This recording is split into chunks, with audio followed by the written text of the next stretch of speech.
Testing, testing, testing.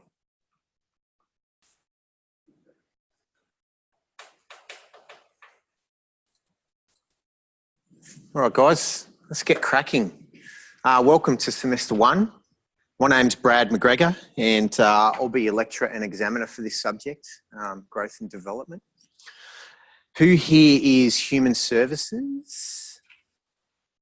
One human service. So you guys are all studying sport exercise science, I'm assuming. First year? Welcome. Welcome to university. First time studying university, tertiary education? Welcome. Cool. Second year? We've got a couple of second years. Third years? Anyone picking up this subject? No? Okay, so we've got a good mix. Nice. G'day, mate. How are you? No probs. So as I was saying, my name's Brad McGregor, and Ashley and I were talking before. My background, I'm an exercise physiologist. I actually studied my Masters of Sports Science degree under Chris McClellan, who is your acting head of school in sport and exercise science here back in 2008, which makes me feel incredibly old. So yeah, that's my background. I was saying to Ashley before, at the moment, I run my own business, which is called Sport E-Coach. And I also have a clinic in Spring Hill in Brisbane called The Training Ground, where I see some clients and we have some personal trainers and other allied health professionals working out of there, such as massage therapists. But a large portion of my work is subcontracting to a Sydney-based rehab company working with clients in income protection, which is pretty cool. It's a new space for those of you that are looking for different career options or diverse career options when you graduate. And I'll tie this back to human services as well. So essentially people that they have a life insurance policy, either within their super or standalone, and they have income protection within that policy. And something has happened and they've made a claim against their income protection, and the insurance company will engage a provider like myself to provide work conditioning services to help get them back to what we call their pre-disability role. Now, I really love this space. One of the reasons is because of the diversity. So Ashley and I were talking before, probably 80% of the referrals we get have either a mental health primary or secondary element. So if it's a primary mental health referral, it's for depression, stress, or anxiety. So it might be a small business owner who's under the pump and they need to take some stress leave because of the pressures involved with running their own business. Secondary mental health referral might be a patient who has had low back pain for the last 3 years. And as a result of that pain and that restricted function, they now have a secondary mental health element to that, because as you would imagine, if you're in pain and you can't do much for 3 years, you get a bit depressed. So that's a large portion of the space that I play in now, which is really cool, because it's certainly not as restrictive as, say, work cover or some of those other compensable schemes where it's all, you're just in the gym, hop on the treadmill, let's do some stretches, let's do some strength work. You know, it's much less formulaic, if that makes sense. And so you really can think laterally about how you can help people. And I think you've got more scope to help people. My business also provides online professional development courses. So I'm one of the providers for the Australian Strength and Conditioning Association's Level 1 course, and I've got another couple of courses in there as well. I do some of those face-to-face, but when we had kids, I decided I want to spend more time at home, so I converted them to online so I can choose when I work. So I've got a little bit of a strength and conditioning background, but same thing, I got out of that space when we had kids, because those of you would know with strength and conditioning, you're up at 4 a.m. and then you're home at 7 p.m. and you've got this period during the middle of the day when you're not doing much, but I didn't want to work that type of work split, so that's why I got out of that type of field. So I work casually here for USQ on top of those other couple of things that I mentioned, and I'll flash up my contact details. You will have seen them in the study desk notes as well. You certainly can use my USQ email address, but I'll put my Sporty Coach one up there as the primary contact for you to use. That's how it'll be easiest for you to get a hold of me during the week because I'm not here. You know, I'm only here on Thursday morning and then I'm off. So email is going to be the best form of contact. And my study desk access came through yesterday, which is great.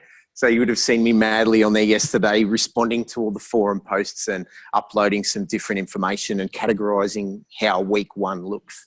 And I'll take you through that in a second.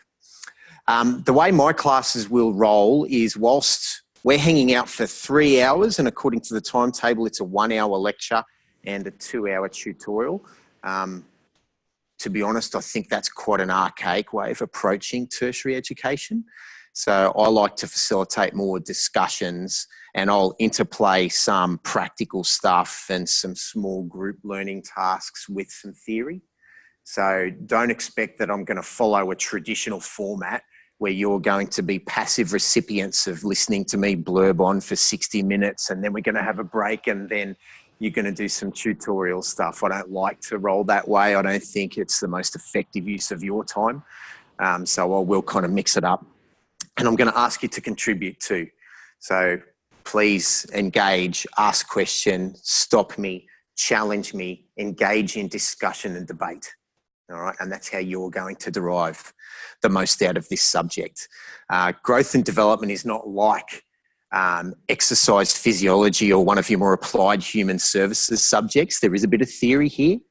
And it's not like we have a lab where we can say, great, let's do a VO2 max, let's do this. You know, it's not as kinesthetic as some of those other subjects. So that's why I think it's really important that we have these good discussions and you're bringing your opinions to the table.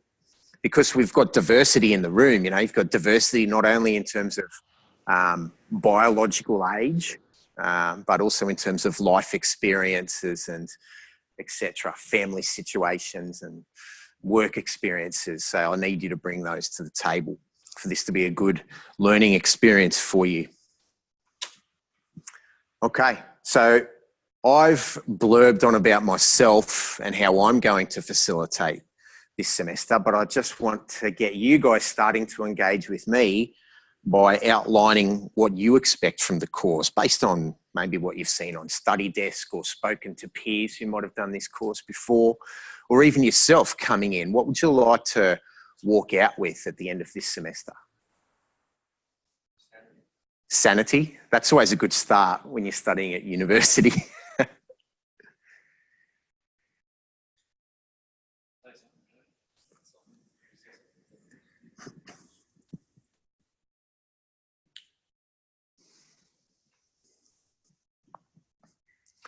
Tell me a question or something that you'd like answered as a result of your studies during this semester. And it might be, you know, in the context of human services in working with youth. So I'll give you an example. Ashley and I were speaking before, and she would like to work in the youth space in helping people. So maybe there's something with cognitive growth and development that might tie in to enable Ashley to better relate to people from early childhood all the way through to adolescence and early adulthood. Does that make sense? Yep. So for the rest of you that are studying sport and exercise science, talk to me about how you think a knowledge of growth and development might interlink with some of your other subjects or a career outcome that you may or may not be thinking of at this point in time. How do you think what I'm teaching is going to help you? In terms of career outcome, I think working with young people or older people, different development stages, have different stages of the body. So, for example, when you're younger, your muscles and bones still developing. When you're older, you probably won't have as much cartilage left. So. Yeah, that's a great example. And what's your name? Hayden, that's a really good example. And you've made me think. I'm quite a linear person, right? So, and I'm like a sports nut. So I'm really kinesthetic and hands-on. So I think of a scale or a spectrum where you've got youth over here, and then you've got your spectrum all the way through to older adults over here. And then you've got this big chasm in between. And the fact that Hayden's mentioned these two groups specifically is ironic because in my personal opinion, across human services and sport and exercise science, I think these two population groups is where the money is going to be spent, and the services already are required more so than the average Joe Blow. I'll give you an example. Exercise and Sports Science Australia, ESSA, who are our peak body for sport and exercise scientists, come in, mate, have just secured, and this isn't a big grant, but they've just secured a $1.8 million grant for exercise physiologists to facilitate small group classes for individuals who are 65 years plus. Now that's to subsidise, so there may be a small, hello. Hi, This is it. This is it. Welcome aboard. Come in, my friend. How are you, Paul? If I just grab it for a couple seconds. Yeah, sure. Sorry. I'm Randy, I'm from the clinic. Hello. I have a mistake. He's got a learning disability. Okay. So just Okay, sure. What's it? Is it Asperger's? Okay. He's still Cool. in the process of getting his whole learning plan. For him, No problems. questions. Sounds good. All right, no worries. Thanks, Randy. So this was just one small grant application for exercise physiologists to help facilitate small group exercise for those who are 65 plus. Now, building on what Hayden was saying before, why do you think there's this funding sitting at either end of the age spectrum of youth versus older adult?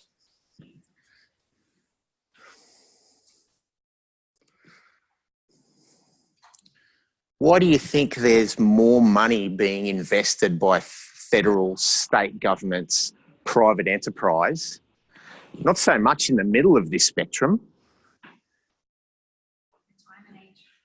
So talk to me more about that. Unpack that for me. What does that mean? Why does that mean we need to spend more for the older adults?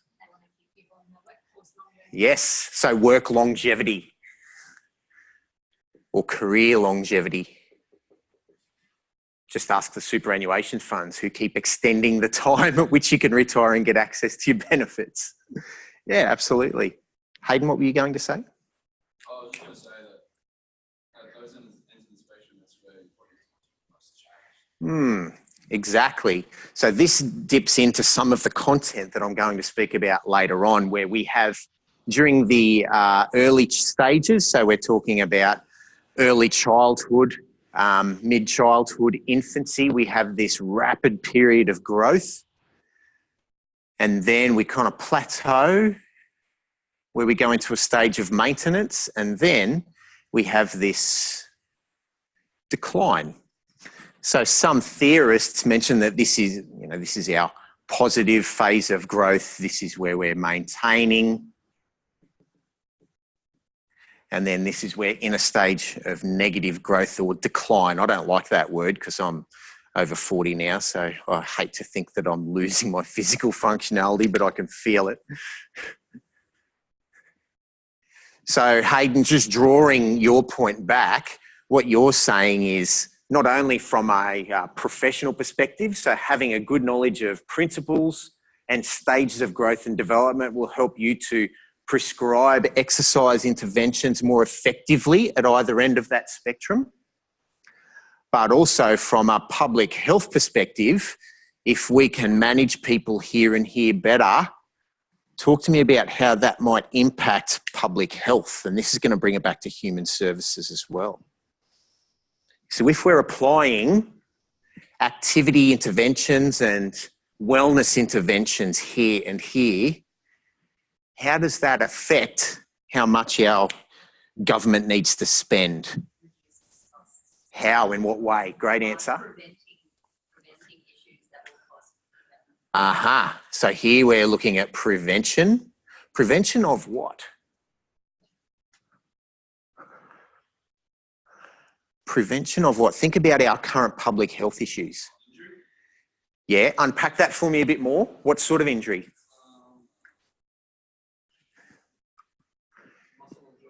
Okay, so we're talking musculoskeletal, MSK. Yeah. Aha. So now we're talking about things like metabolic syndrome,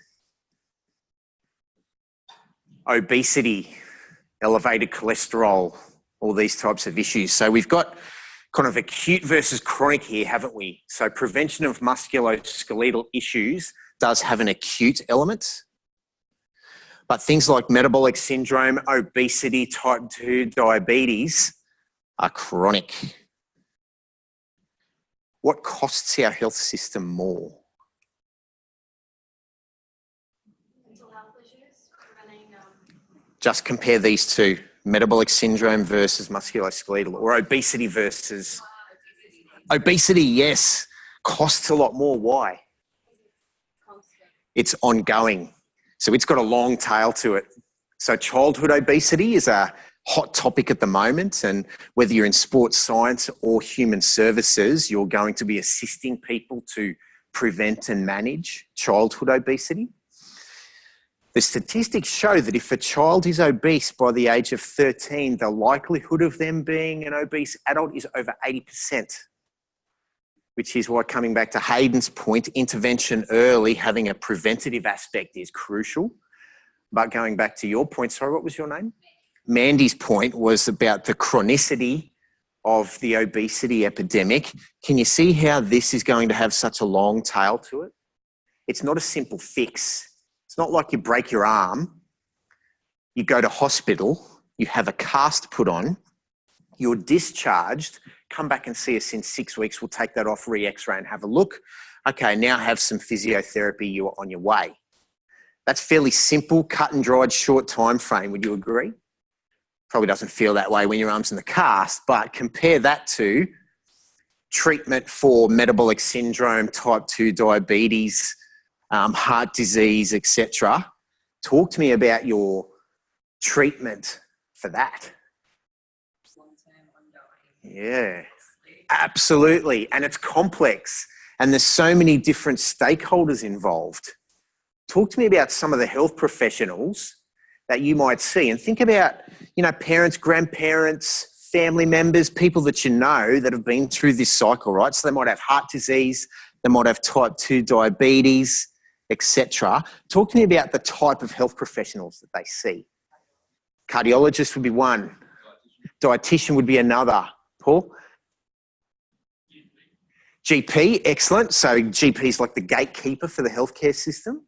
Definitely. So GP, cardiologist, dietitian. Yes. So they'll be seeing specialists. Yes. Psychologist. Yes, absolutely. Maybe a counsellor. Maybe a social worker. Physiotherapist, because if you're carrying a lot of weight, it's going to have musculoskeletal issues. Can you see the picture we're trying to paint here?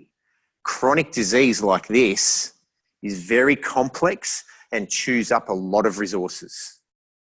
A lot of resources. In fact, there was a policy announcement, well, not a policy announcement, but a funding announcement made by our federal health minister, I think it was earlier this week or late last week, about, I think it was $1.8 billion of funding being allocated to heart disease research, simply because of the impact and the cost and the resourcing that it consumes.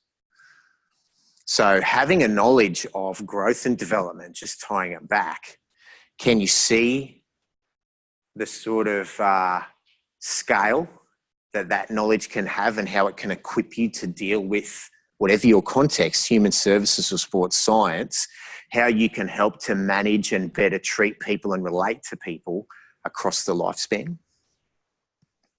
A couple of nods, I'll take that. It's only day one of class. All right, any other thoughts, comments, questions, or expectations that you'd like to bring up about this course?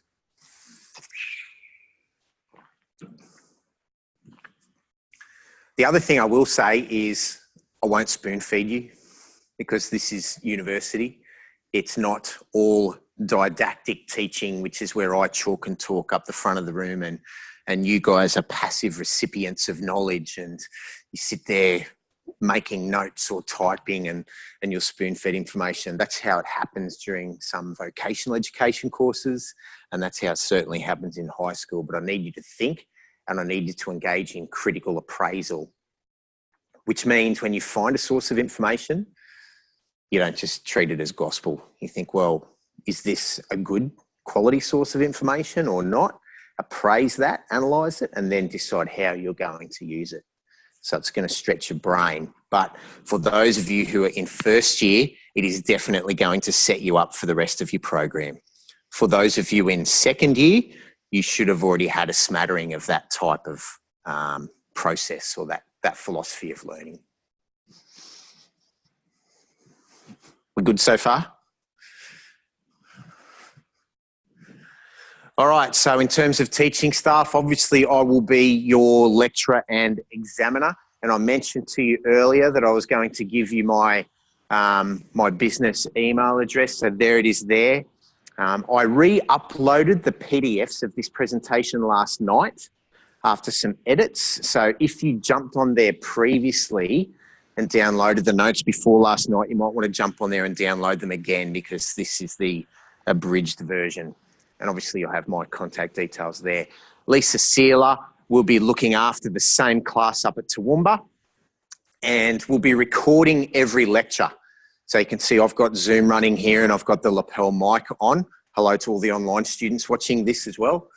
So you will be able to revise and replay the video and listen to the audio of this, which will be useful coming up to exam time. Now, course design, I will be placing lectures. So the PDF of lecture notes will be on study desk, and I usually try and have them up on the weekend before the class. So Toowoomba class takes place on the Wednesday, Ipswich takes place on the Thursday. So I generally try and have them up the weekend before, so you can engage in a little bit of research and have a look at the links and the readings and whatnot before you come in here. Now that's important because it's going to enable you to contribute to discussions, and it won't just be me teaching stuff, all right? So if I don't roll through every slide, don't stress. It's because we may have covered that same content in one of our chats or discussions, or somebody might have asked a question and we've already addressed it. So you'll find that's how I'll roll. If we've already, for example, Hayden's question around, positive and negative and older adult versus youth, we've already ticked off one of the slides coming up in this prezzo. So I'm not going to touch on that. So don't be concerned if I don't hit all of the slides. Obviously, there'll be tutorial content and there'll be activities. We've got a little debate that we've got going on later today. That I'll be getting you guys to do some small group work and then presenting on. And there'll also be the equivalent of that task online as well. And as I said, I'll be recording all of the lectures and placing the recordings up on study desk so you can go back and revise at any time. Any questions with regards to that? Are we good? Everyone's happy so far? You should be, it's only week one. What are semesters down to now? 15 weeks? 15-week semesters? Something like that? Unbelievable, hey? All right. I think there was one post on study desk asking if there is a required text. There is not. But what I will do, I'll be providing links each week. All right. And sometimes I'll be uploading excerpts from various texts and sources. The reason for that is because human growth and development theory is very old. It's ancient. So usually by the time a textbook is written, it's already about 5 to 10 years out of date anyway. So that's why there's no text for this course. All right, here are the assessment details. Everybody just sits up a little bit straighter as soon as we mention that, don't they? So you have 2 assessments that you need to pass in order to pass this subject. First one is an assignment, and I'm going to go through this on study desk shortly. I'll show you the criteria and I'll show you the 2 questions, all right? So 2 questions regarding growth, development, and lifespan, and exercise across the lifespan. This is a small one, right? Somewhere between 12 and 1400 words, so quite a small one. 600 to 700 words per question. Why does that keep going back? How about I put it down? And you'll upload that to Study Desk by the 20th of May. Doesn't like me, does it? Oh, is that what it is?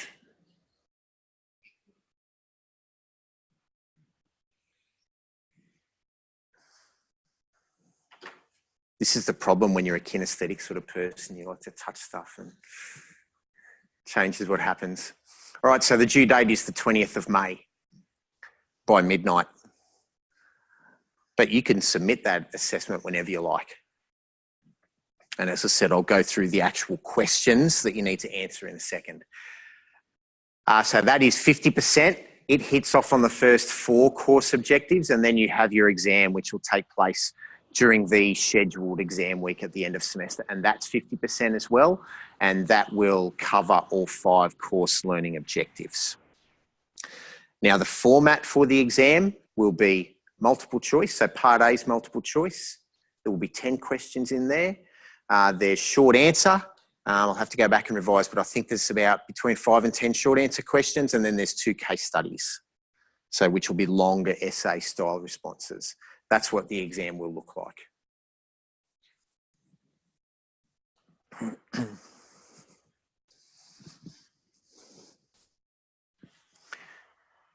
So here are the outcomes. So outline and analyse changes and interactions in body systems across the lifespan and in particular circumstances. So how does growth and development change, for example, during pregnancy or with a certain pathology like type 2 diabetes or osteoarthritis? How does that actually change normal physiology or normal growth and development?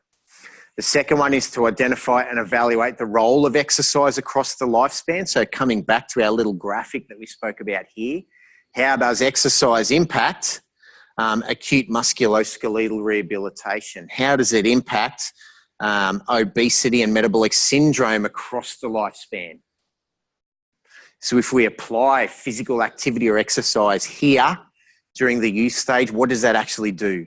If we apply it during adulthood, what does it do? If we apply it during older adulthood, what effect does it have on that pathology?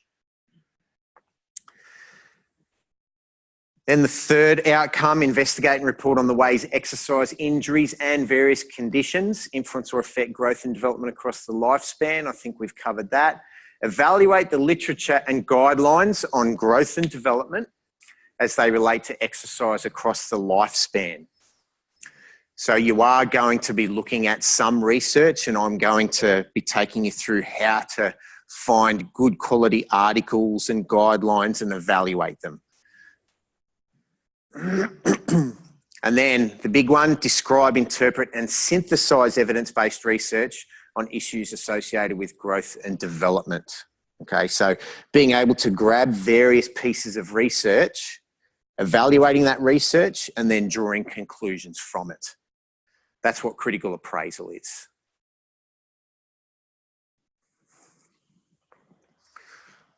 And the big thing I want you to do is to have an opinion. It's all well and good to be able to say, well, this research said that, that research said this. But pragmatically, what does that actually mean? And what do you think of that? I'll give you one case in point just to help give you the context for this. Who knows what the Australian Physical Activity Guidelines are? They're published by our federal government, and they are general guidelines that media outlets, paid for by our taxes, come forward and say that we should engage in terms of physical activity every week. 30 minutes a day or something? Yeah, so that's one of them, right? 30 minutes a day.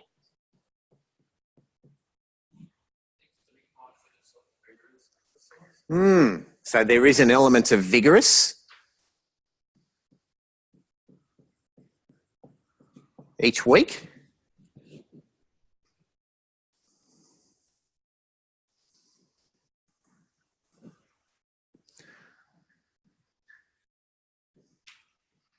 What do you think of those basic guidelines? No. So I think it's really open to interpretation. Vigorous is very different than who you are. absolutely. So what do you guys define as vigorous? His training. HIIT? Yeah.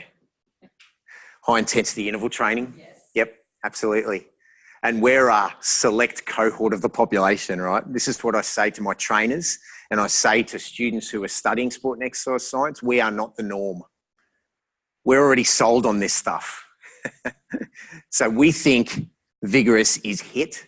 Come on, give me some other ideas. What do you think vigorous intensity is? If I were to say to you, we're going to do a vigorous session, Tabata, which is essentially a form of HIIT, yep. Boot camp, yep. Sparta. So adventure racing, yep. Fartlek, here we go. Or speed play, Swedish term. How do you think the average population would interpret that term? Oh, I want you to do vigorous exercise. What are they thinking?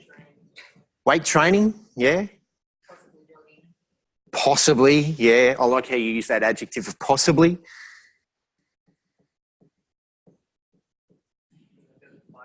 Yeah, let's go for a ride. Yes. Yep. Vastly different to what you guys came up with, yeah? Remember, the people you will be working with, most of them are not like you. So you have to progress them to this. You have to sell them this. You have to sell them this. A lot of people that I see, they're grossly deconditioned, and just getting off the couch and walking into my clinic will give them a training effect.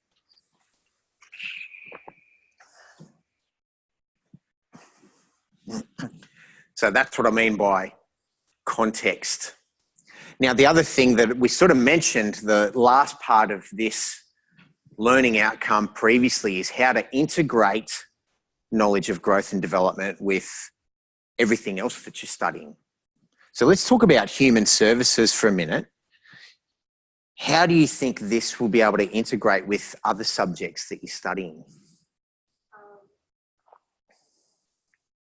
So understand at what stage life they're at to understand what mental things they might be experiencing. Things like like the behavioural things. You can take them back to in your early childhood stuff, and that can help you understand your later life outcomes and whatnot. Yes. So looking retrospectively at some of their childhood experiences to help rationalise their current behaviour. Yeah. I think it gives a frame of reference to work with what's typical and what's atypical at a particular time. Absolutely. Nicely articulated. What about adolescence? Whether you're in human services or sport and exercise science, what if a 13-year-old boy comes to you? How can a knowledge of growth and development help you to relate and engage and interact with this individual?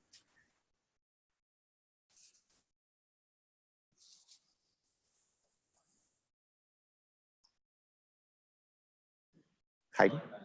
Sorry? Growing pains? Talk to me more, expand, give me the context. For example, as you progress through adolescence, you're starting to grow. I mean, males especially, you start to grow exponentially more. I don't know the exact science, but you can experience pain and stuff. Because brother especially used to get pain in his feet. Yep.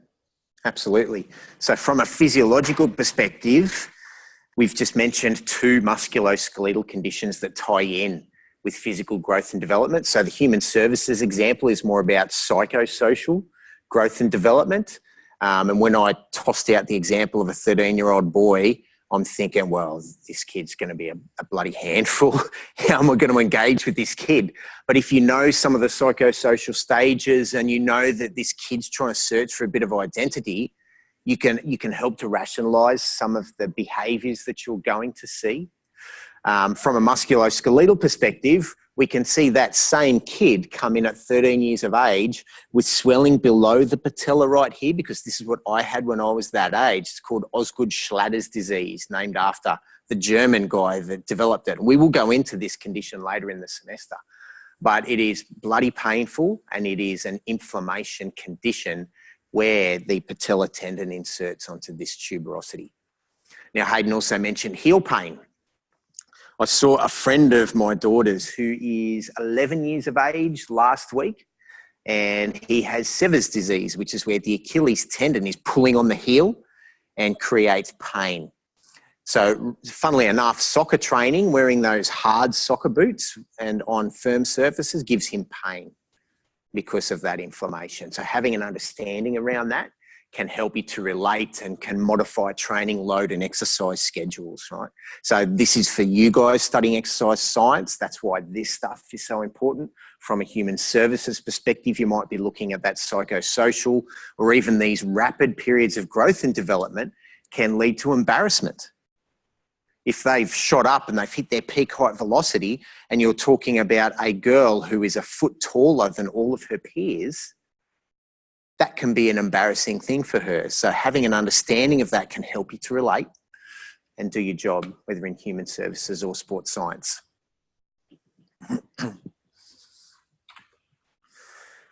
So this graphic or this image essentially represents the stages of learning and development that I'm going to be taking you through. So after this week, we're going to start picking apart each of these stages and go into them in detail.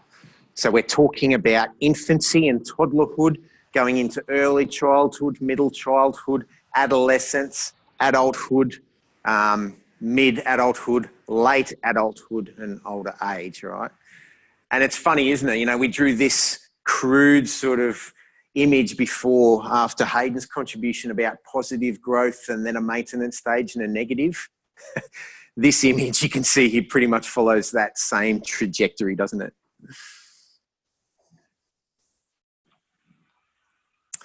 All right, now I'm not going to play this for you, but one of the additions that I've put into the PDF lecture notes on Study Desk is this YouTube link, which is a spoken overview of those stages that I just spoke about. So that's more something that I want you to do independently on your own. Have a look at that particular link. All right, what I want to do now is just take a moment to take you through Study Desk. Hands up if you've already dipped in here and had a look. Ooh, almost everybody. Good. So you'll see here I've put a little blurb about the course, what is expected of you, what you can expect from staff, what you should do first. If you have any queries, and this is for the online students as well, some of you have already started viewing these two forums, but for example, in the announcement section, you can see Ben, who's the academic looking after this, has put his welcome in there, and then I popped mine up yesterday and put a bit of a spiel about myself. So whether you're studying online or face-to-face, feel free to jump in and do the same here, because it's kind of nice to see who else is in the cohort with you.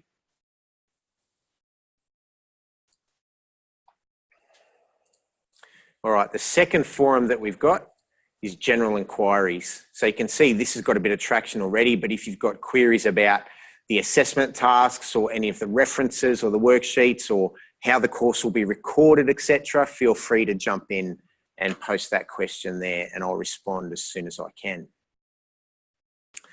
All right, assessment information. So if you click here into the written assignment section, you'll see I've updated the due date to Monday, 20th of May.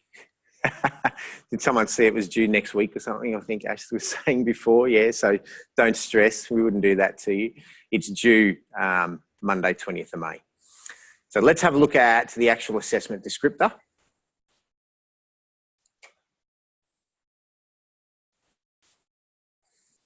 All right, so due date Monday, 20th of May. As I said before, it's worth 50% of your total mark for this course. You will submit through Study Desk. And you've got a minimum of 1,200 up to 1,400 words. It assesses those 4 course objectives that we just spoke about. Here are your 2 questions. Let me just see if I can enlarge that a little. The first one, pathophysiology and its influence on growth and development. That's a big word, but essentially patho just means an abnormal process. So something that is not normal, and physiology is, well, what changes actually occur.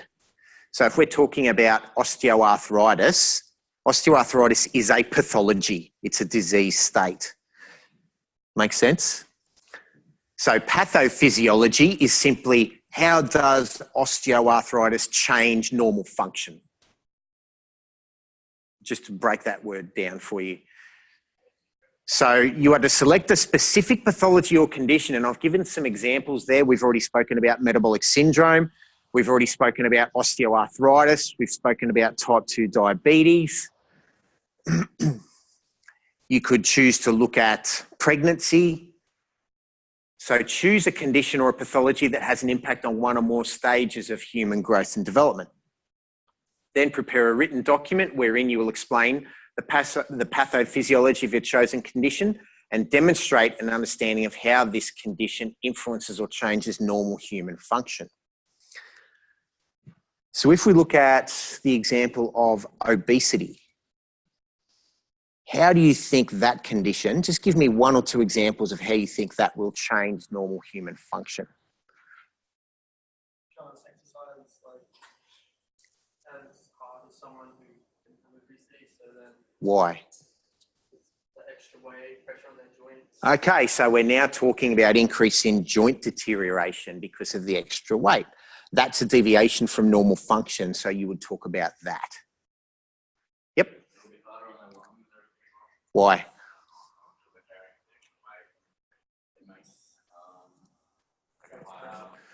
So the body to weight ratio's changed, so there's less efficiency, so more demand on the cardiovascular system or cardiorespiratory. Paul? Talk to me about that.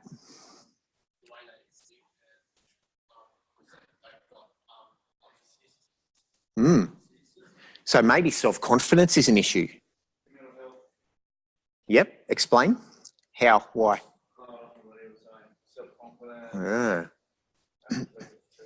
Yep. I don't want to be seen in a public space because of my size and my shape and my weight. I'm embarrassed. So I'd rather just hide at home.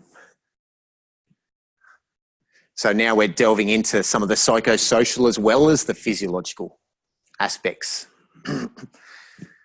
So I've said in here in italics, you're expected to address the life cycle of the condition. So if you do choose obesity as your condition, that's potentially having an impact across all growth and development stages. That can be across the lifespan. Would you agree? So you need to consider that. If you do bite off a big one like obesity, and you start to look at some of the research and you go, holy smoke, across the lifespan, well, that's more than a thesis. And you want to focus on one or two growth and development stages. Say you want to focus in on childhood obesity. I'm more than okay with that, but I need you to let me know that you're going to narrow your scope. Yeah, absolutely. And you'll go crazy trying to do that across the lifespan.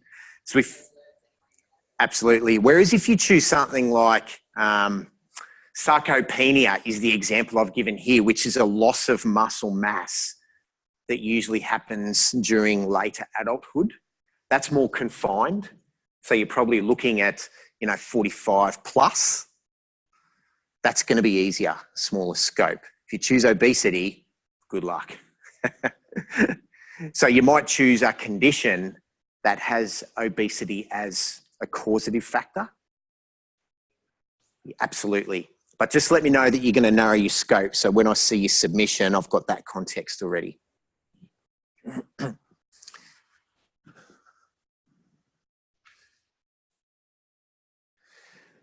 All right, so that's the first question. Then tying into that, the second question is around physical activity and exercise as medicine.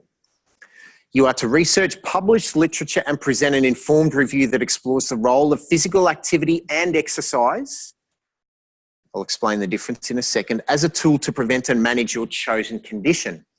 So if you chose osteoarthritis, question one is, well, this is how it affects people. Question two is, this is the role that physical activity or exercise can play to help prevent and manage that condition. Does that make sense?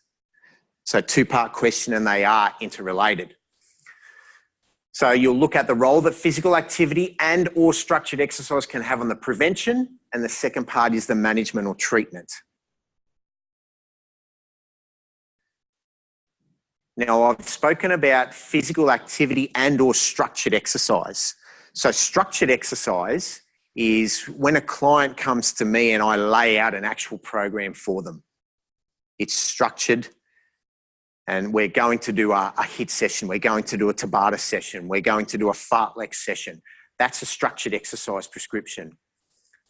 How do you think that differs from physical activity? Because I've deliberately used both of those terms in there. Correct? Exactly. So unpick that term for me. I'll come to you 1 second as well. What does incidental mean?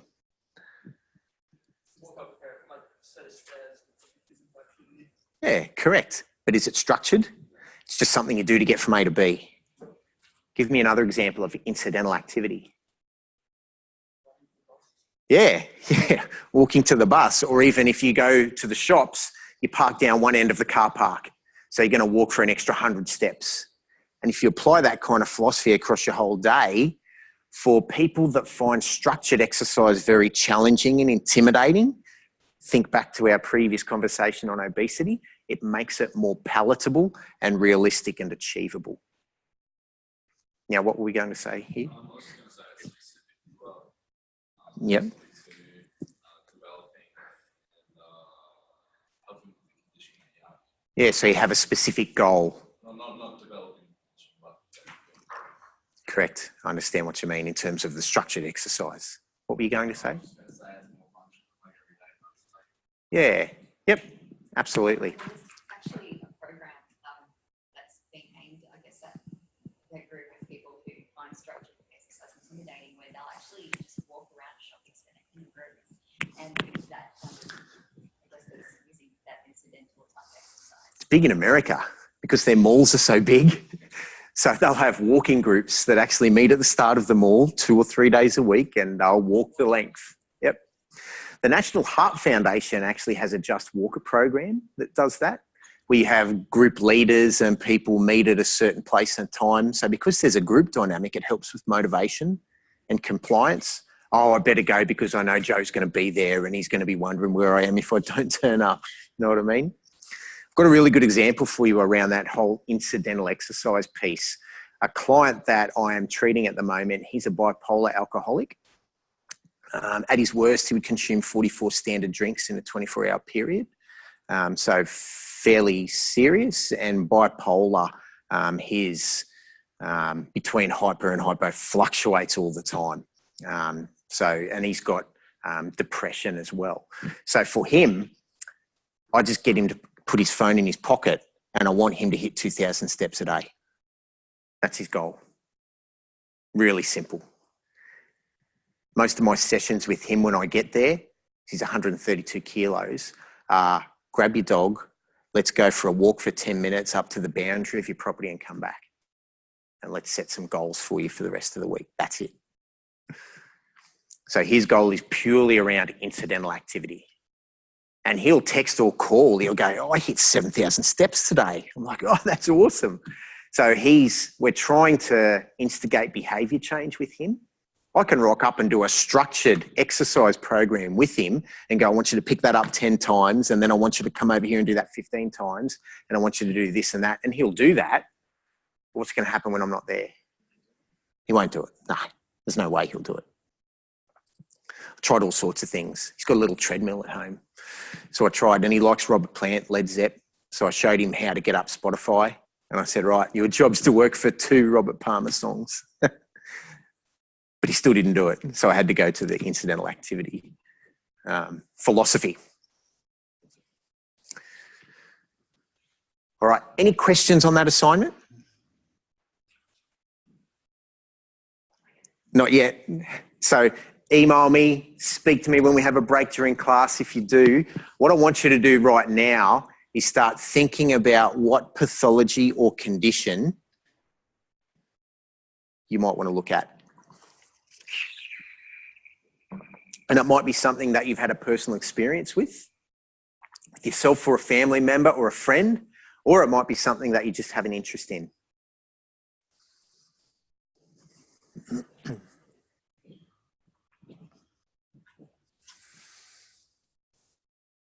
Now, the other document, there are two other documents here. One is an academic writing guide. I'm not going to open that, but for those of you that are in first year, it'll give you a good idea around how to get into the swing of academic writing. But the third document that I've uploaded is the criteria sheet.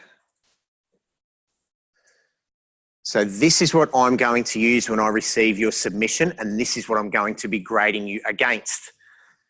So in the interest of full transparency, you can see 10, 20, 30, 40, 50 marks. Here are the different categories or criteria, and here are the descriptors that separate a HD from a D to a credit to a pass to a not pass. All right, so you can see the types of terms. A high distinction will provide a comprehensive outline, well-researched and insightful, extensive, perceptive, meticulous. Whereas if you come down to, say, pass, you'll see terms like satisfactory, adequate, sound. So take a moment before you start to work on that assignment to have a look through that criteria. So if you're shooting for a HD, you know exactly what I'm going to be looking for.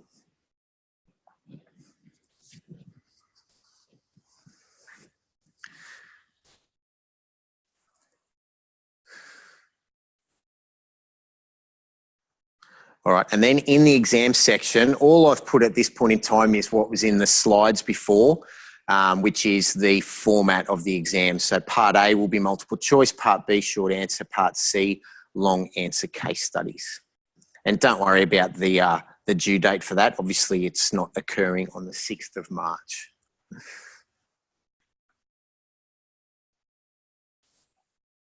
We happy so far? Should be, because it's way out from exam time. Now, I just want to show you very quickly how I will start to structure your content on Study Desk each week. So you'll see that I've got lecture material. So here's the PDF of the lecture notes. And then I'll put tutorial activities. So here are a couple of things that we're going to work through later this morning. One of those activities that I mentioned before will be like a nature versus nurture little debate or presentation you guys are going to do. Here's the equivalent for the online students to do the same task. You'll see some readings here, and then you'll see websites that I've referenced in the lecture. All right, so I'm going to try and follow the same formula each week. And as I said, I'm going to try and have that up there by the Sunday night so you can jump in and have a look before this class on the Thursday. Any questions with regards to Study Desk? Assessments, we good? Brilliant. Just gonna make sure that's still recording. Yeah. All right, I'm going to go for a few more minutes, then we will have a break. So, the lifespan perspective. I'm going to try this again and just not touch the wall. So, human development. And these terms are interesting. The orderly, predictable pattern of movement or change that begins at conception and continues through the lifespan.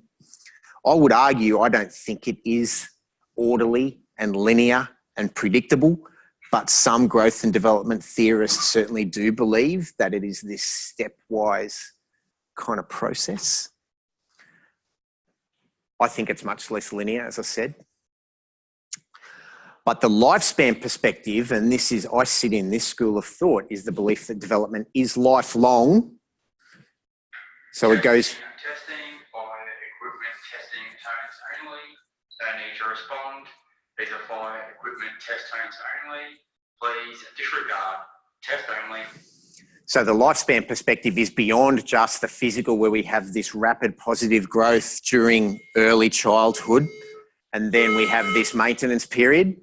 And then we have this decline. Emergency. Probably could have done this at any time over the last 3 months. Even lunchtime would be good. However, it is multidimensional, multidisciplinary, context-specific, multidirectional, and plastic. What do you think that term plastic's referring to? Malleable. Malleable. Explain that. Change to suit any given situation. Yeah. So responsive, reactive, can be changed and molded is probably another term. We were talking before about neuroplasticity, which is how the brain can change and respond and react and develop in different ways.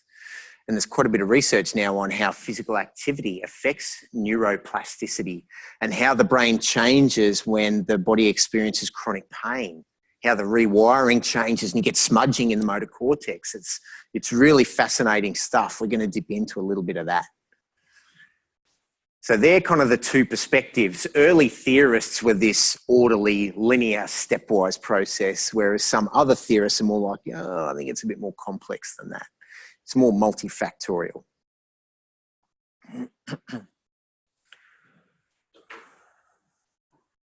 So here are just some questions. What are the stages of human growth and development, or does lifespan consist of only additions? That's a deep philosophical kind of statement, isn't it? And what features mark each of the stages, and how do you know if you're in one stage and you progress to another?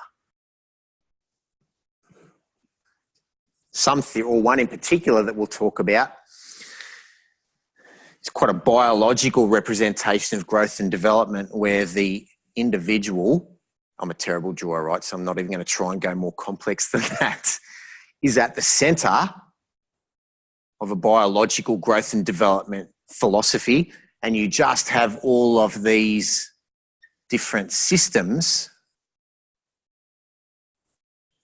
that impact upon that individual. So it's kind of like a series of pushes and pulls that influence the individual. So just to explain this a little bit more, you know, you might have the muscular system, you might have the skeletal system, you might have the endocrine system, you might have the respiratory system, etc., that are all maturing and developing at different rates and having these different influences on the individual. So it's kind of like, imagine this person in this bubble kind of being pulled different ways according to which system is having an influence and to what magnitude. I kind of like that sort of approach.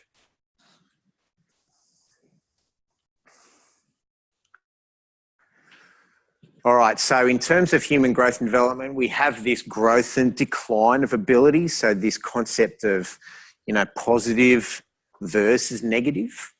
And I guess our job, if we're looking at that very simplistically, is learning how we optimize the pluses and how we negate the negatives. And to draw an example of that, if we think about bone mineral density and osteoporosis is a classic case in point, where we have this kind of bone bank analogy where the more effort and weight-bearing physical activity and right nutrition we put in during these early development stages, the greater the peak bone density we have when we hit early adulthood. And then we have more that we can actually lose post-menopause and into older age. Some research, though, actually finds that we can not only arrest the loss of bone density during old age, but we can actually stop it and actually increase it a little bit. Now, a lot of the early research disagreed with that and said, no, all you can do is stop the loss and get it to flatten out a little bit. Whereas some research, and I've seen this anecdotally, I think you can actually get it to tip up.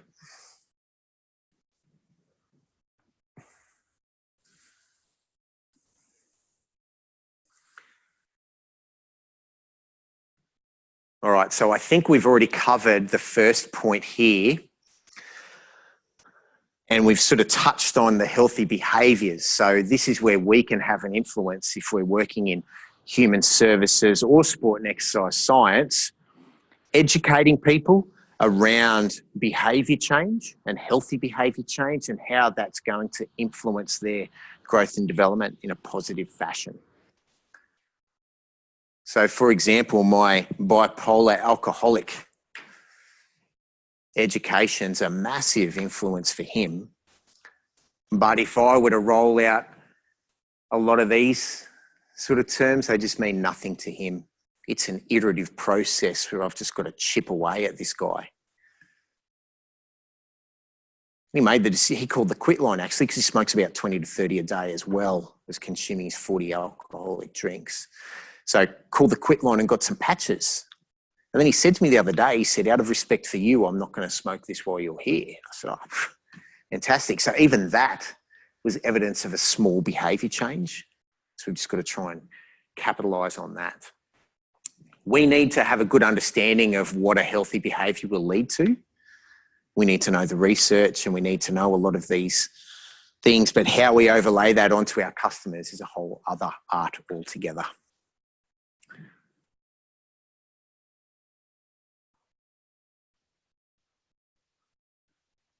All right, so I'm just looking through those points and picking out the ones that we haven't addressed. So we've spoken about individual differences, readiness for certain tasks. We can think about fine and gross motor skill with respect to that.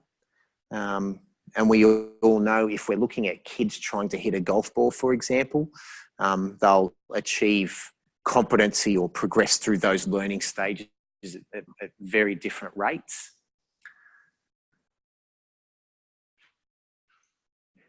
Here are some principles, and I might cover this off and then we'll have a break. And you will need to know these for the exam. So perk up and make some notes. Cephalocaudal is the first one. Just means that growth and development. G'day, how you going? Is this the work that starts at 2 tutorial that starts at 10 a.m? Yes, growth and development. Come in. So the cephalocaudal principle means that growth begins with the head and the upper body and then proceeds down to the rest of the body. Seen a baby when it's first born? Massive head. And then the head gradually gets smaller in comparison to the rest of the body as they age. The second principle is Prximo distal, which is where from a movement and skill development perspective, we start to build proximally or closer to the midline of the body before we develop skills towards the distal elements. So let me give you an example. If you watch a baby, they'll start to move their arms around first before they start to manipulate their fingers. So that's proximal to distal. Proximal, think closer to the midline. Distal, think further away from the midline. So we tend to develop skills centrally before peripheral. And we tend to develop centrally before peripheral. Principle of hierarchical integration. Okay? Why use a small word when you can use a diminutive one? Academics make things a lot harder than it has to be sometimes. This just means that we will develop skills, we'll develop simple skills first and then integrate them later on. So in terms of a complex skill, let me talk to you about a basketball layup as a complex skill. So you've got to run towards the hoop, bounce the ball, and then do a layup to get the ball into the hoop. That's your complex skill, right? This principle states that, well, you're not just going to learn the layup in its entirety straight up, are you? You're not going to get a 6-year-old kid and go, here's a layup, let me show you how it goes, boom, okay, your turn. They'll probably have a go, but I don't think it's going to be successful. So this principle states that, well, we need to break those skills down and we'll learn the simple skills first and then put it together. So in that example, talk to me about the simple skills that make up a complex one like a layup. Bouncing the ball. Okay, so that kid has to or will learn to do this before anything else. What's another simple skill? So running and bouncing, so layering another skill on. Perfect. Okay, so catching it after they've done the layup. Yeah, sure. So the transition into the layup. Beautiful. Vertical leap. Yep, absolutely. Single leg. Yep. And then some fine motor dexterity. Yep. So positioning yourself relative to the hoop. So getting in the right position. So spatial awareness. So here are all some simple skills that we will master first before we put it together into a more complex one. And then the fourth one, the principle of interdependence of body systems. Think back to this image here. Different systems grow at different rates. Think about this image of this kid in this bubble being pulled in different directions depending upon which system is developing at a faster rate. And also think back to what we spoke about before with the sore knee. Can you remember the name of this condition? Osgood-Schlatters. Did you have it? Yeah. Sore, hey. Kneeling hurts, jumping hurts. So Osgood-Schlatters, and what was the one at the heel? Severs. Beautiful. You guys are going to smash this semester. So Severs disease at the heel or calcaneus. Both of those are perfect examples of this principle. So the two systems that are involved with both of those conditions are the muscular system and the skeletal system. Those inflammatory conditions come about as a result of a mismatch in growth between the two. So the muscular system is growing at a faster rate than the skeletal system, essentially. So the tendon is becoming very strong and is pulling aggressively on the bone that hasn't caught up yet, and that's creating inflammation. Which is why, if you've got Osgood-Schlatters or Severs, you touch or palpate around the area, what's it feel like? It's bloody sore, isn't it? So you get this dull ache all the time. And it's quite tender to touch, and it can feel squishy. Sometimes it can feel hot. They're all signs of inflammation because that tendon is pulling on the bone. It's really strong. And the same at the heel. That is a perfect example of this. All right, I'll show you this picture, then we'll have a little break. So here's just an example. Here's your cephalocaudal, the size of the baby's head at birth relative to the rest of the body, and you can see how that changes over time.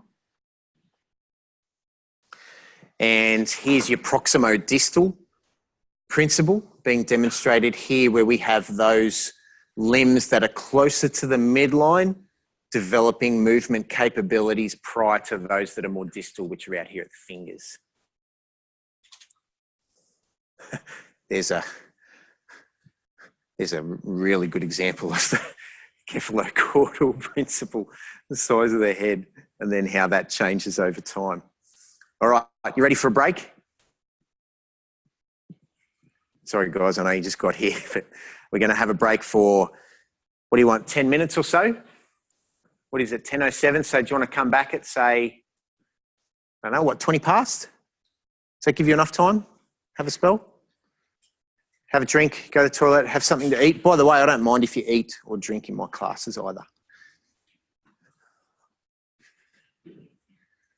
Let's reconvene then.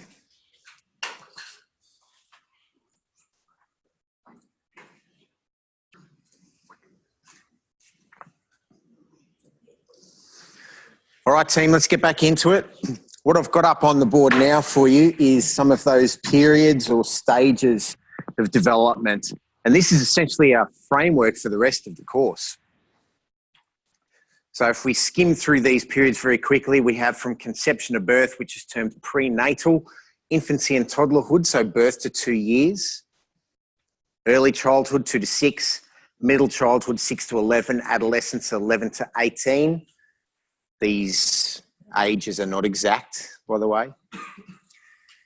Early adulthood 18 to 40, and then you've got middle and late. I would strongly recommend, particularly for the end of semester exam, that you are aware of those stages and the associated approximate age ranges.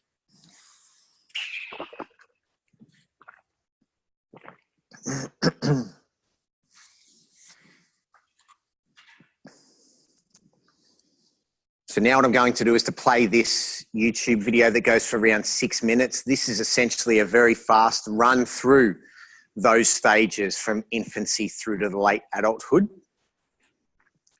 And then we'll do a little activity after that.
Okay, we don't need to finish that off.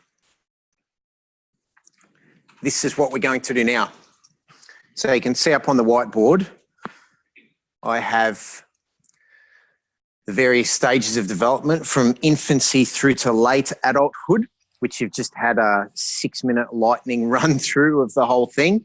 And now what I want you to tell me is to have a think about for yourselves and your own experiences and your observation of others, what sort of characteristics would belong in each box for each development stage. So I'm going to get you started, and then I'm going to hand over to you guys to come up and grab a whiteboard marker and start to fill this table in. Then I'm going to take a picture and load it up onto Study Desk as a bit of a revision tool that will certainly help you for the exam and will also help you for your assignment.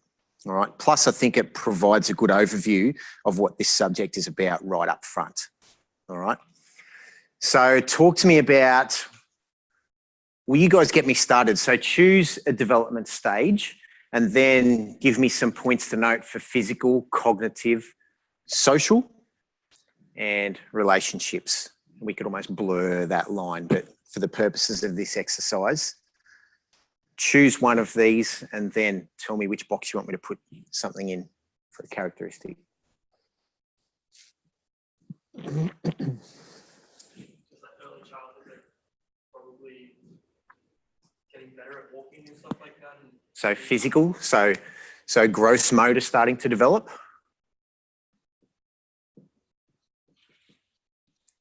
And then in the social, maybe they're getting better at kind of structuring sentences, like kind of conversation as well. Okay, so there's a cognitive element there as well. So who are they engaging with during early childhood? So engaging with, yep. So carers and peers. Yep. So that's where that kind of starts.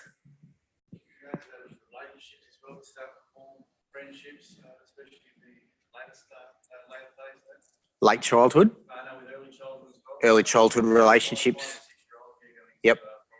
So relationship with peers.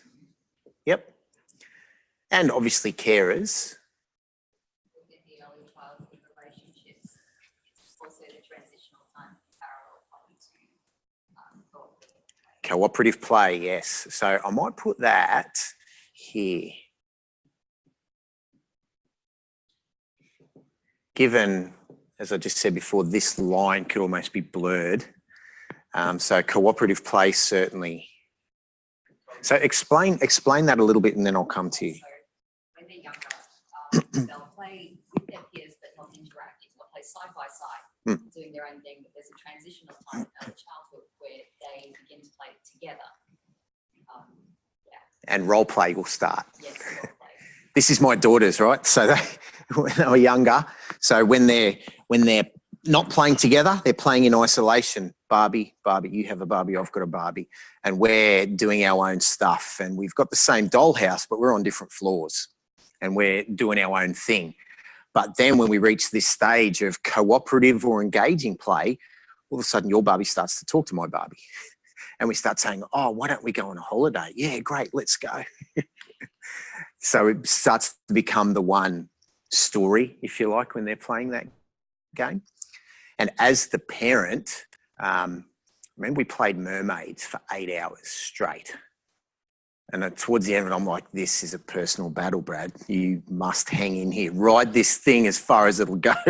My wife was away for the weekend. I just thought, right, how long can we take this? And yeah, it went for 8 hours.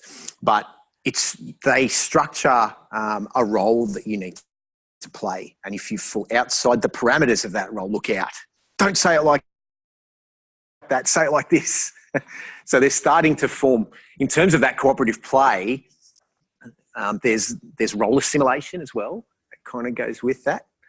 Cooperative play, defined roles that happens.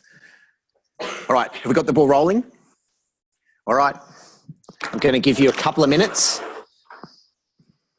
Oh, sorry, cognitive. What were you going to say? Learning to read and write, I guess, like, Yep.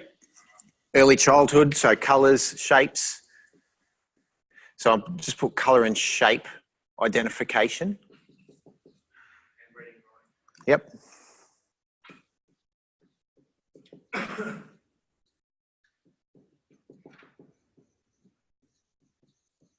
Development. And there's a huge, you know how I mentioned before about there being a big, particularly in early childhood and middle childhood, a big difference between one kid to another? That's typically where you see it, isn't it? With a lot of this stuff where, you know, typically girls are their writing is quite neat, and these are generalizations, of course. And then you look at some of the boys, they're just like, oh, whatever. Don't have the attention span for that. I'll just write whatever. But the girls are like, no, it has to be a certain way. And even my youngest daughter, she'll pull out her old books at times and look at it and go, oh, that's so messy. Like it bothers her. And I said, darling, it's neater than mine. Anyway. All right. You got the idea? You know what I want you to do? Yep. Okay. Fill it up for us.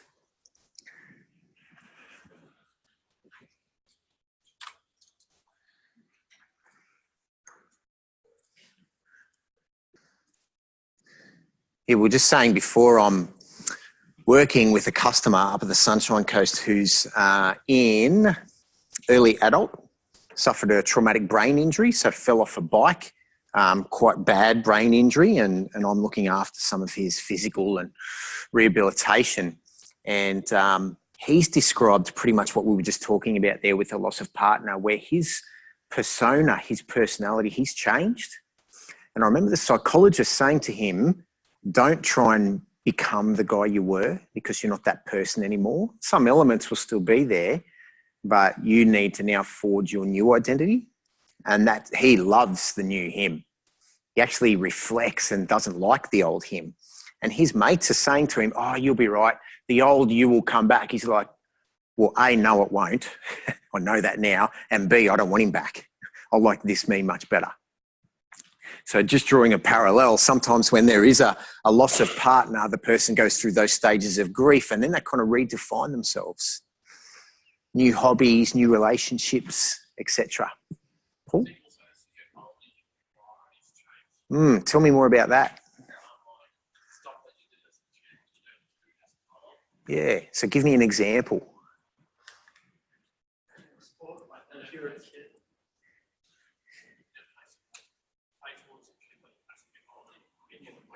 Yeah, okay. So perhaps the nature of physical activities and hobbies change. Yeah. And I guess sometimes we generally see some maintenance of likes and dislikes here across early and late adulthood and into adolescence. Particularly in Australia, we see this in our culture and our society where we're very good at a small number of sports, but not great at a wide variety. So from a cultural perspective, this is really interesting. So thanks for bringing it up. What do most of our kids play from a sport perspective? What are our big participation sports? Sorry? What was that? So cricket in the summer, footy in the winter, yeah? So if you look at the numbers, yes, yes, yes, yes, no, no. And sometimes this is where we get a lot of dropout, particularly if you look at soccer numbers. Soccer numbers are through the roof here and here, but then they can't hold them through this phase. Oh, look out. Soccer's like the sleeping giant. If soccer gets its act into gear and starts to convert people into here and here, look out. He likes the sound of that. But yeah, you're right. There is often a transition. To pick up on your point again, there's a transition of hobbies and sporting activities. I rehabilitate a lot of people in this stage, mid-adulthood, who are weekend warriors. So they've kind of gone the other way, where they were active early, late childhood, adolescence, maybe early adulthood, and then they've had a period where careers have become important, they've had a family. Coming back in mid-adulthood, they're like, damn, I want to regain some of that. So we deal with rotator cuff tears and low back injuries, particularly the guys that are now mid-40s, and they want to play like they were 18 again. And that leads to a whole host of social injuries, ego-related, as well as the physical. So I'm just going to leave that up there and I'll take a picture of that and put it up on study desk. But what you guys have essentially done in that little activity is you've pretty much covered a large part of the remainder of the lecture, which is great. So looking at this prenatal period from conception to birth, so obviously the duration of a term is 9 months built into 3 trimesters. And then we have infancy from birth to 24 months, where, as we already picked up on here, there's this huge dependence upon adults or the primary caregiver or givers. And then development of some psychological activities. And we mentioned object permanence. So let's talk about object permanence. Would you like to describe, what was your name? Olivia. What do you mean by that? Well, they're still, it's just a test, isn't it? Psychological test. Yeah. A baby has an object in front of them. They see someone put a blanket on top of it or hide it in some way, and they're just looking around for it. They can't understand that the object's still there. If you just look under the blanket, you can find it. So I think it's transitioning them into, I wouldn't say problem solving, but developing object patterns, understanding object domains. Absolutely. And that tends to disappear when we hit early childhood. Another example of that, when some kids, sometimes this object permanence doesn't disappear in early childhood. When they're playing hide and seek and they're hiding, they'll shut their eyes and think they're hiding. I can't see you, so you can't see me, is almost like a leftover object permanence thing. And then we move on to early childhood. So preschool years, where there's this fight for independence. No, I can do it. Leave it to me. I'll make a mess and I'll spill everything, but I want to do it. And then we roll into middle and late childhood, where, as we said before, reading and writing becomes better developed, and mathematical abilities as well. I think we had that up there. Focus on achievement and self-control. So who do kids in late childhood like to receive praise from? The parents. They love it from the parents. Who else? Grandmas. Teachers, grandmas, yeah. So, yep, sorry. Coaches, thank you. That's exactly what I was looking for. So in early childhood, it's all about the primary caregiver, okay? Some starting to meld into peers.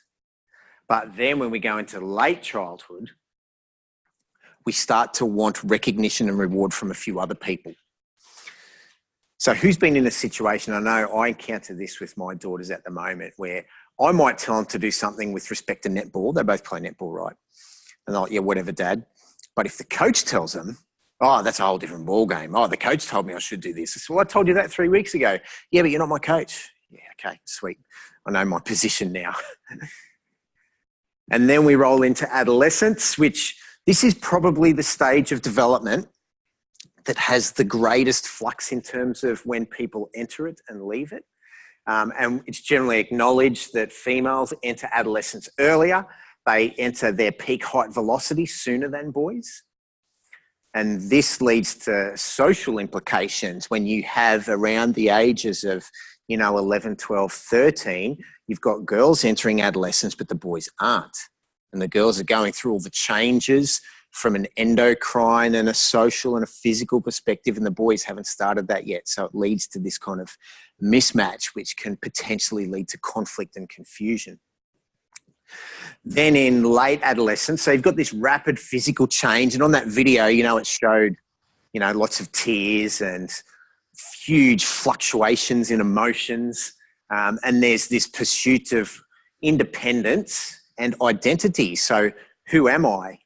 I'm becoming an independent person. I'm developing morals and values. And where do I fit? Where do I belong?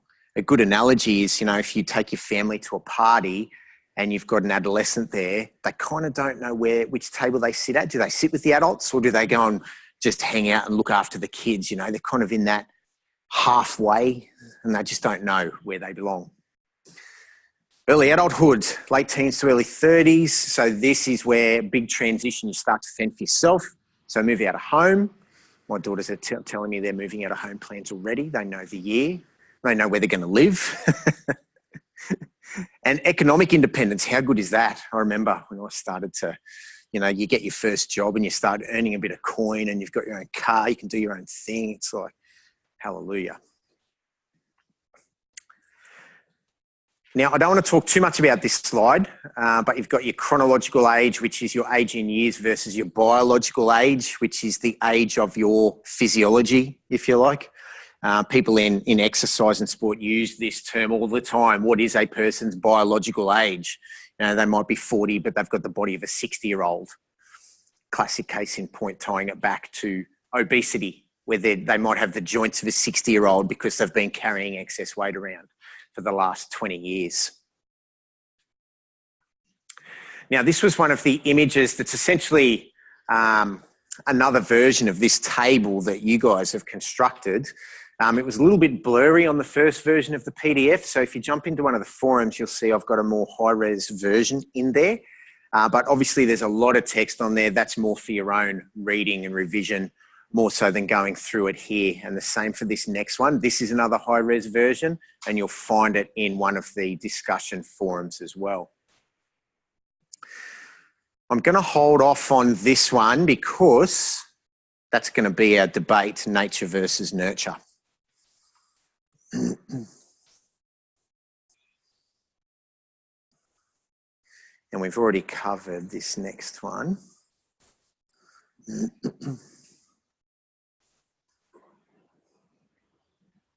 Solid rain, isn't it? So with regard to this point, now we're starting to get into some of the theories or models of growth and development.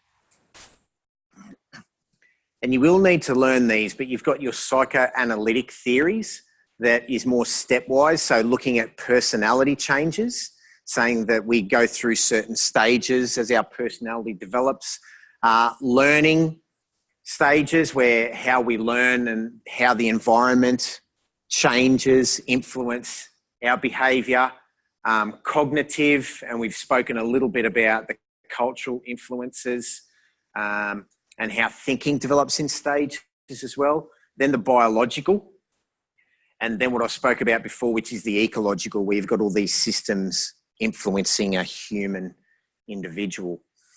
These are some of the guys that came up with these theories. Now, you don't need to know who they are, but I'm going to roll through the names because you'll see them in the research and you'll see them being acknowledged in some of the slides.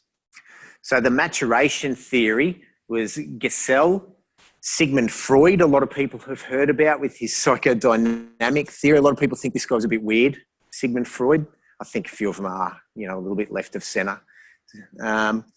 Psychological is Piaget and Vygotsky. Cognitive, Erickson. This guy pops up in the literature all the time. Behaviourist, John Watson. Ecological, Bronfenbrenner. And information processing is Chomsky. So just so you will recognise those names, today we'll talk about Piaget and Erickson. Now, this is interesting because your psychoanalytic theories say that development is unconscious. So it just happens without any sort of conscious thought or effort. Whereas the cognitive theories stress thoughts and emphasis processes of organisation. So it says that we do have an input and there is a strong cognitive element. So you've got these two opposing kind of schools of thought about how we develop and evolve across those life stages. Let's have a quick squeeze at this one.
Sound familiar to anyone with kids?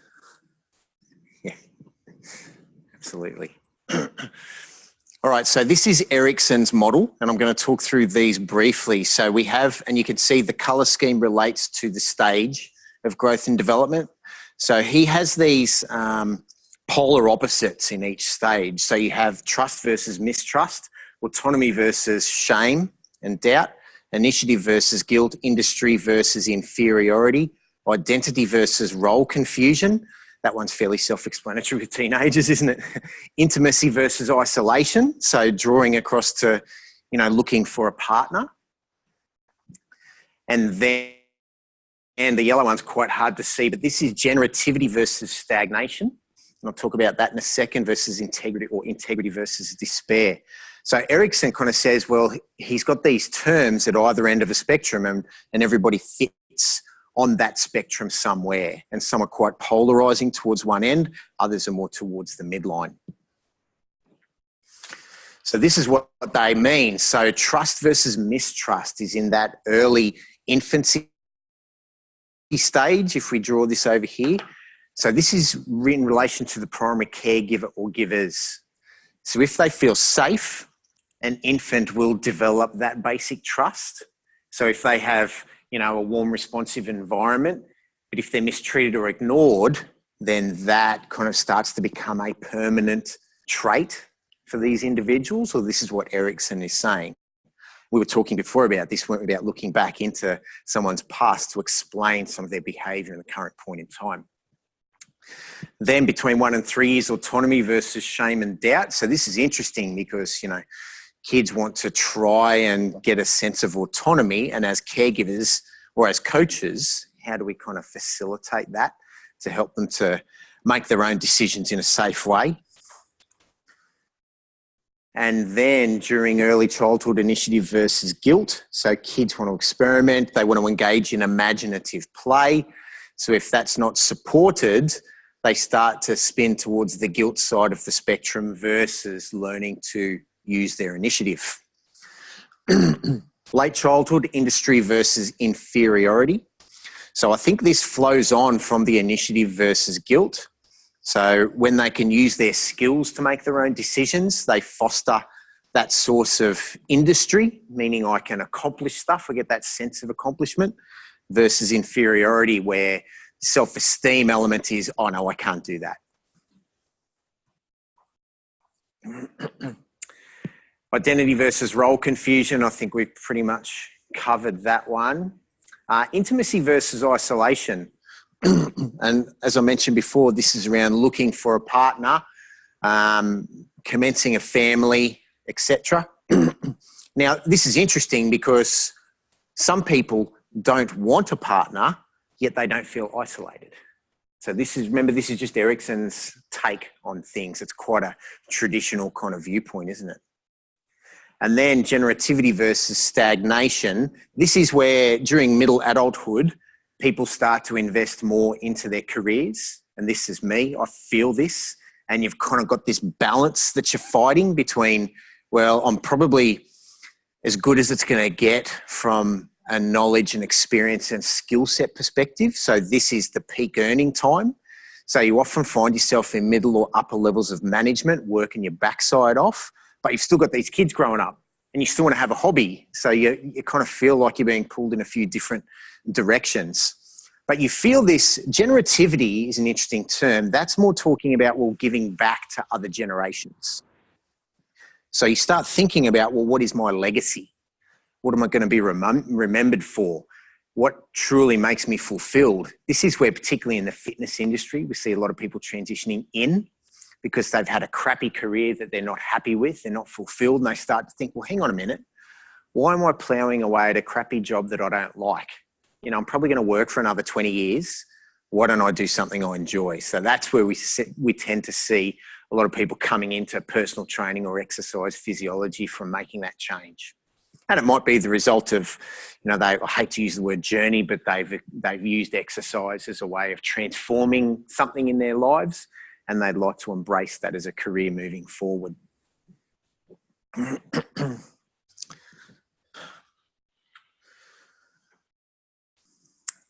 And then ego integrity versus despair. So looking at old age, this is where people look back and start to reflect and go, well, what have I done with my life? Some people look back and go, yeah, I've actually helped a lot of people. I feel satisfied. I've accomplished a lot, got it made in the shade. I'm comfortable in retirement versus, oh, geez, did I just waste the last 50 years? You know what I mean? There's this kind of conflict and heavy reflection going on during this stage.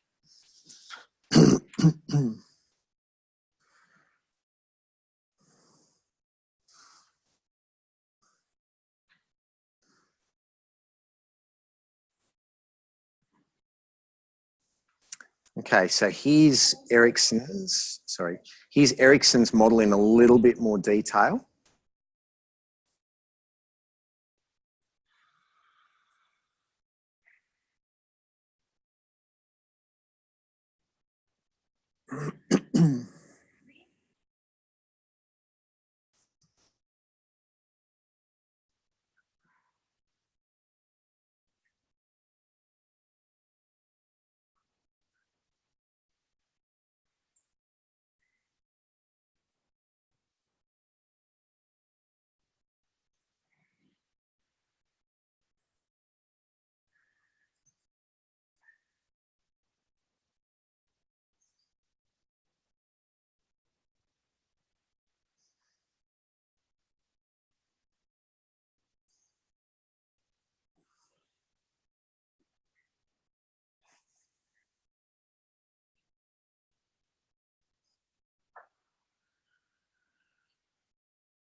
This is growth and development. Yeah.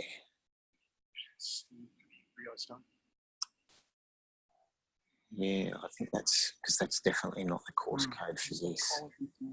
Yeah. No, there's actually, there must be a clash. It says it's from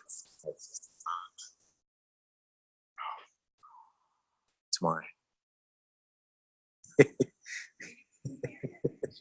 No worries.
I just wanted to show you that to kind of reinforce what we just spoke about.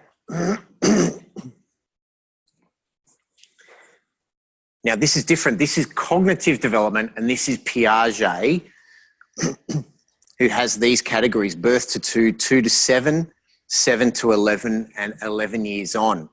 So this will be particularly interesting from a human services perspective, and looking at how cognitive abilities change and develop over time. So rather than read all of those, I'll just play this second little clip that kind of explains that in a little bit more detail with regard to that cognitive development. So yes, here it is.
Makes a bit more sense than looking at this, yeah?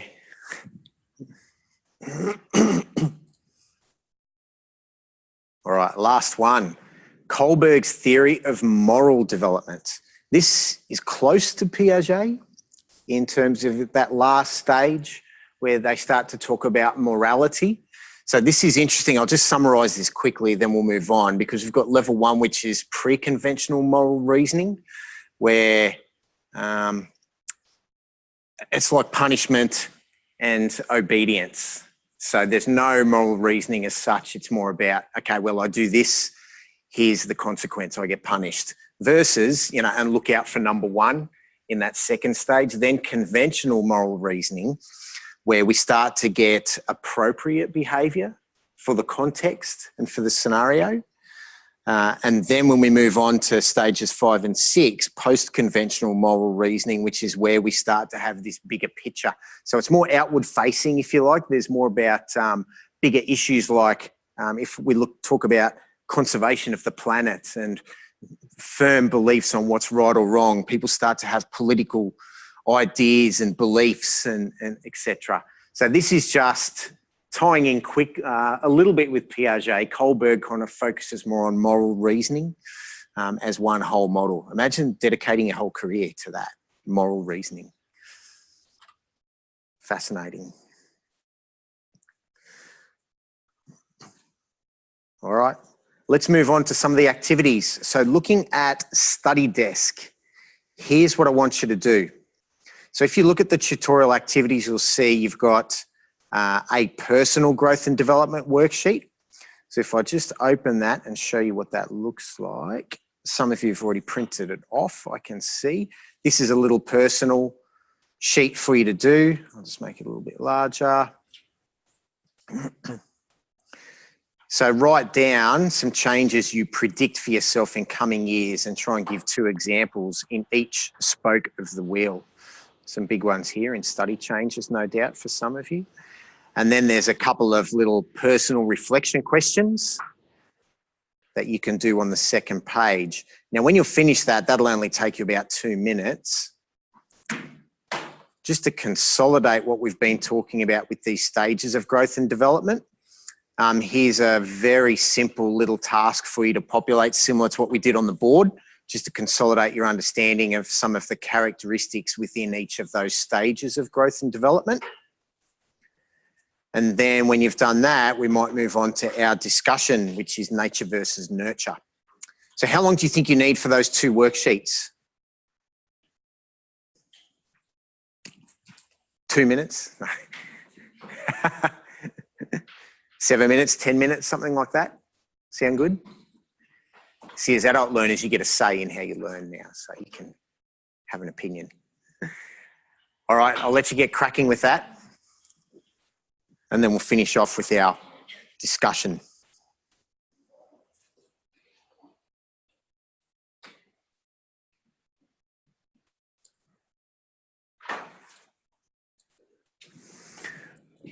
All right, I'm assuming that most of you had finished those 2 little worksheets. If you haven't, don't worry. You can populate any unanswered questions between now and next week. Plus, you can refer to this image on the whiteboard or this table that we populated, and I've just uploaded that to Study Desk underneath the PDF lecture notes as well. Now, we are going to have a little bit of a presentation, so you're going to operate in small groups, and then you'll going to come and present back to myself and your peers around this topic. So we've discussed a number of learning and development theories, some exciting, some not so exciting today. I want to pick up on the whole nature versus nurture aspect. So remember, we looked at a couple of those theorists, and one said, no, it happens unconsciously. And yet another one said, no, there's definitely a conscious or cognitive element to growth and development. So just to make it really simple, I've picked a common phrase, if you like, which is athletes are born, not made. I'm going to put you in small groups. You're going to have 10 minutes to research this aspect and then present your thoughts and opinions back. Okay. So this is the start of, I guess, that critical appraisal piece where I want you to kind of justify your point of view and provide examples and rationalize what you're saying. Does that make sense? All right, so let's do, we might do 3 groups. So you guys can form a group in this far right row, if you like. The middle 2, you guys can come together. So that'll give you a group of 6. And then you guys can form the 3rd group as well, all right? So I don't mind if you want to go out, you want to sit outside or you want to sit up the back or whatever. It is now 11:40, so I want you to come back in at 11:50, and I'm going to give you 3 minutes each to present your findings. Any questions on what I'd like you to do? Okay. See you in 10.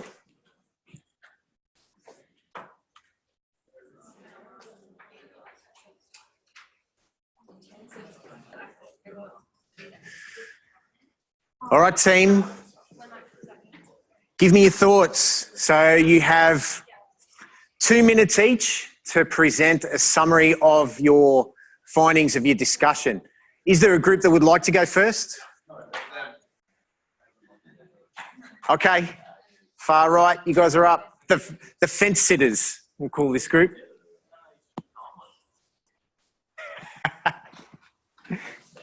Yeah, you can just stand there. That's fine. Just tell us what you thought. Our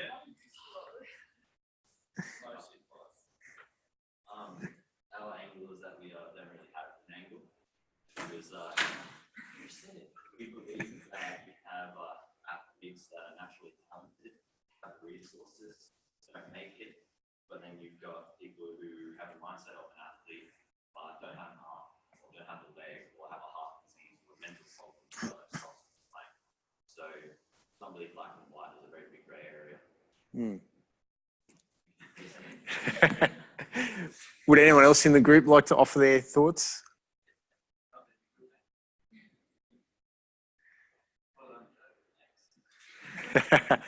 Questions, comments? Anyone like to challenge? Especially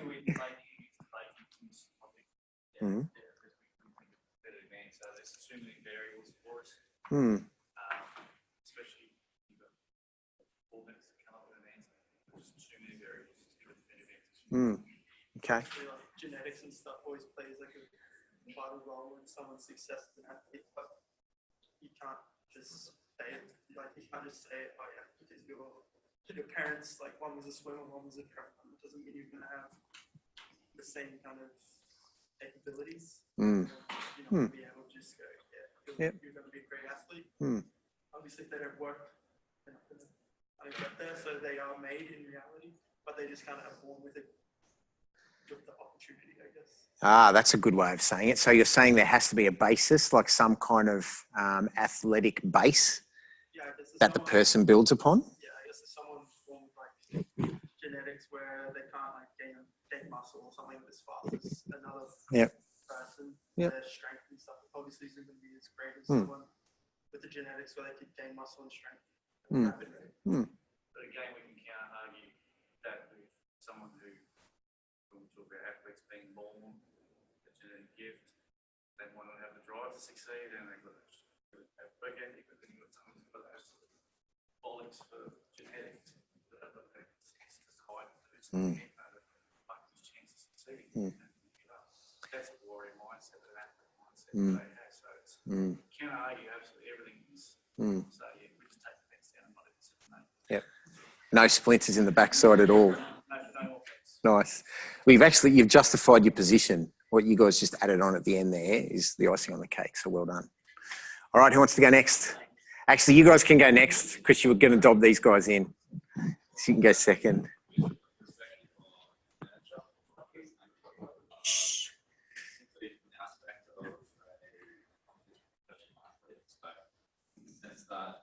can have nature and be born with a genetic predisposition to be quite good at sport, but you are set with a certain skill floor, whereas other people are actually set with having that genetic predisposition. So you are naturally talented towards the sport that you're playing. However, there are other people that may not have that skill floor and will work and work, and eventually they'll catch up to you if you don't work for that skill floor.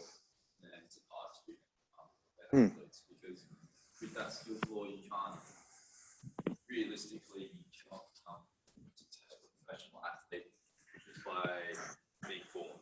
You have to actually put the work in, have a bit of effort. Did you toss around some examples? Really? It's really theorised discussion. Yeah. JT's an example.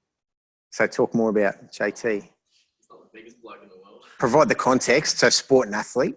Yeah, Jonathan Thurston, halfback, Queensland, Australia, rugby league. Yeah, there we go. That's right. We're nearly done. 2 minutes. He's not the biggest bloke in the world, but because he just kept working and working and working, he's, he's considered one of the best of all time now. So. Could be Ponk as well. He played many positions until he went to the Storm, and then Craig Bellamy, the Storm coach, he taught him how to play halfback, taught him everything he knows, and now calls him manufactured halfback. So Interesting. All right. Last group. Okay, so I wouldn't call us fence sitters. We differentiated between people that are elite athletes working at the elite level versus someone who's perhaps not that.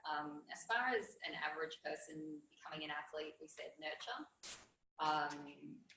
for a number of reasons. Things like nutrition and the drive of the parents to put kids into sport tends to play a fairly big part. As far as elite sport goes, we went with nature plays a big part because, there are genetically gifted people who are going to be better at sport. They're taller or they're stronger or they can build more muscle. But overall, we went with nurture over nature. I like how you made a call. So you guys you justified your positions really well, and you guys decided to make a call, which is cool. All right. I will have the recording up on Study Desk. I would love to do more of a debrief on that. I could talk for another half an hour about that, but we've run out of time. There was one other tutorial activity around Sophie's case study, and I've got the questions up there, and I've got a little PDF document. Have a crack at that between now and next week. If you've got any questions, send me an email, contact me through Study Desk, and have a great first week of uni.